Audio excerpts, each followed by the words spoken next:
Hello, bachcho. Let's read out the question first. An AC circuit has an inductor and a resistor of R in series such that XL is equals to 3 times of R. Now, capacitor is added in series such that X is equals to twice of R. The ratio of new power factor with the old power factor circuit is under root 5 is to X. The value of X is.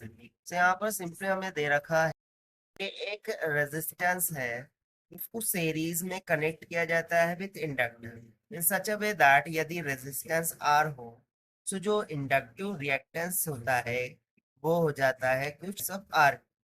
अब new circuit में ये तो हो गया हमारा old circuit. अब new circuit में क्या हो रहा है कि सेम रेजिस्टेंस है, इंडक्टेंस है, उसके साथ सीरीज में कैपेसिटर को जोड़ा जा रहा है और new to old power factor का रेशियो कुछ अंडर रूट 5 बाय एक्स के इक्वल है। तो एक्स का मान क्या होगा हमें निकालना है। तो चलिए स्टार्ट करते हैं हम की कॉन्सेप्ट से which we are going to use here for this question. So की कॉन्सेप्ट में हम सिंपली यूज कर लेंगे the formula of power factor का। तो कर लेते हैं कि पावर फैक्टर कुछ पी के इक्वल है। तो पावर फैक्टर का फॉर्मूला क्या हो जाता है R by Z, that is resistance by impedance. जहां पर इम्पिडेंस का फॉर्मूला हो जाता है Z is equal to under root over the R square plus the reactance of whole square. तो चलिए फिर हम स्टार्ट करते हैं यहाँ से फाइनली सॉल्यूशन। तो सबसे पहले इनिशियली क्या था हमारे पास, सिर्फ रेजिस्टेंस और इंडक्टेंस।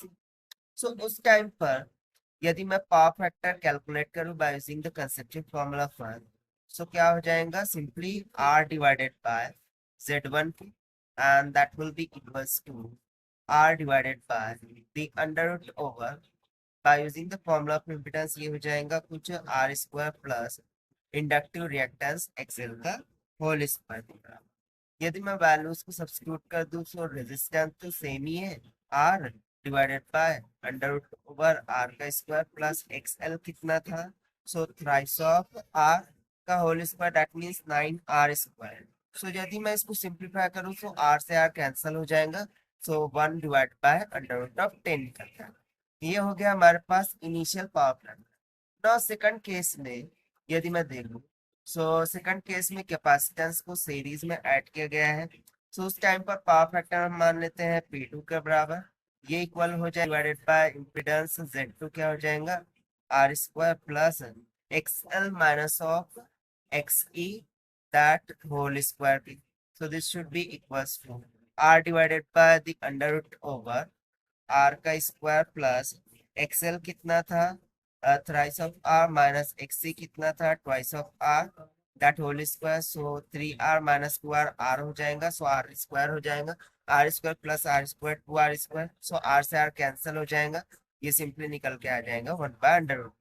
ना अकॉर्डिंग टू क्वेश्चन यदि मैं बात करूं तो यहाँ पर हमसे रेशियो पूछा है, तो सिंपली हम क्या करेंगे P2 डिवाइडेड बाय P1 कर देंगे, यानी power factor at the second case divide by power factor at the old case. So ये हो जाएगा simply under root of 10 divided by under root of 2 के। So that will come out to be under 10 को मैं under root 2 into under root 5 इस तरीके से लिख सकता हूँ, 5 टू ज़ 10 और डिविडर में under root of 2 as it is. So under root 2 से अंडर रूट 2 कैंसिल हो गया, तो सिंपली हमारे पास ये रेशियो कितना निकल के आ गया under root of 5 divided by 1। But as per the question ये तो किसके इक्वल दे रखा था अंडर रूट 5 बाय एक्स के। सो यदि मैं यहाँ पर इसको कंपेराइज कर दूं अंडर रूट 5 बाय एक्स से, सो सिंपली हमारे पास एक्स का मान कितना निकल के आ गया 1 की। और यही हो जाएगा हमारा रिक्वायर्ड आंसर जो कि हमने फाइंड आउट किया है bye using the formula for factor and impedance. So this is the required solution. I hope you understood it well. Best of luck. Thank you.